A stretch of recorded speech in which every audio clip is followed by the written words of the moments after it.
ತಾರಕಾಸುರನ ವಧೆಗಾಗಿ. ಆದ್ರೆ ವಧೆಯ ಮುಂದೆಗೆ ಪರಮೇಶ್ವರ ದೇವರ ತಪಸ್ಸನ್ನ ಭಂಗ ಮಾಡಬೇಕು ಎಂಬುದಾಗಿ ಹೋಗುತ್ತಾ ಇದ್ದೇವೆ.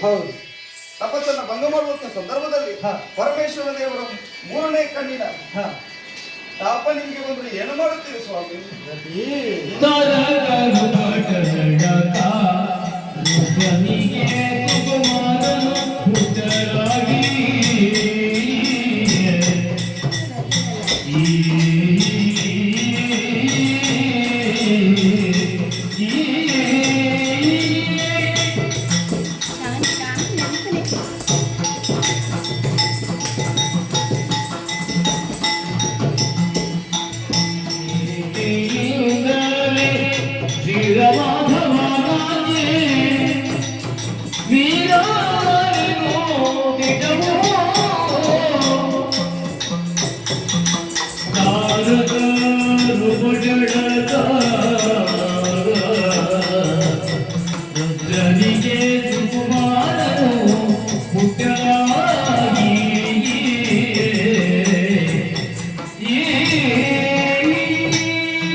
ತಾರಕಾಸುರನ ದಾಳಿಯಾಗಿದೆ ಅಂತೆ.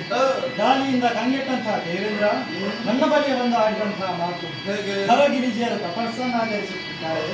ಅವರ ತಪೋಭಂಗವಾಗಬೇಕು, ಆ ಮೂಲಕವಾಗಿ ಅವರು ಒಂದಾಗಬೇಕು. ಅದರಿಂದ ಜನಿಸಿದಂತಹ ಕುಮಾರನಿಂದ ತಾರಕಾಸುರನ ವಧೆ ಎನ್ನುವಂಥದ್ದು ಅವನಿಗಿರುವಂತಹ ವರ. ಆದ್ದರಿಂದ ನಾನು ಹರನ ತಪೋಭಂಗವನ್ನು ನಾನು ಹೊರಟಿದ್ದೇನೆ. ಆದ್ದರಿಂದ ನಿನ್ನ ಬಳಿ ಹೇಳಿ ಹೋಗೋಣ ಎಂಬುದಾಗಿ ಬಂದಿದ್ದೇನೆ. ಆದರೆ ಸ್ವಾಮಿ, ಪರಮೇಶ್ವರ ದೇವರು ಮೂರನೇ ಕಣ್ಣು ಬಿಟ್ಟರೆ ನೀವೇನು ಮಾಡುತ್ತೀರಿ? ಪರಮೇಶ್ವರ ಮೂರನೇ ಕಣ್ಣು ಬಿಟ್ಟರೆ ಸುಟ್ಟು ಬೂದಿಯಾಗುತ್ತದೆ. ನೀನು ಆದರೆ ಚಿಂತಿಸುವಂತ ಅಗತ್ಯವಿಲ್ಲ. ಯಾಕೆ ದೇವೇಂದ್ರ ಬಂದಿರುವಂತದ್ದು ನನ್ನ ತಂದೆಯಾದಂತಹ ವಿಷ್ಣುವಿನ ಸಲಹೆಯ ಮೇಲೆ. ನಾನು ಒಂದು ವೇಳೆ ಮಡಿದೆ ಎಂದಾದರೆ ನಿನ್ನನ್ನು ನನ್ನ ತಂದೆಯೇ ಕಾಯುತ್ತಾರೆ. ನೀನು ಆ ಬಗ್ಗೆ ಚಿಂತಿಸುವಂತ ಅಗತ್ಯವಿಲ್ಲ. ಆದಿತ್ಯ ಸ್ವಾಮಿ, ಲೋಕ ಕಲ್ಯಾಣದ ಕಾರ್ಯ ನೀವು ಹೋಗಲೇಬೇಕು.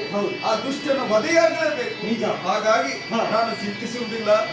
ನಿಮ್ಮ ತಂದೆಯಾದಂತಹ ಶ್ರೀಮನ್ನಾರಾಯಣ ಬಳಿಗೆ ಹೋಗುತ್ತೆ. ಹಾಗೆ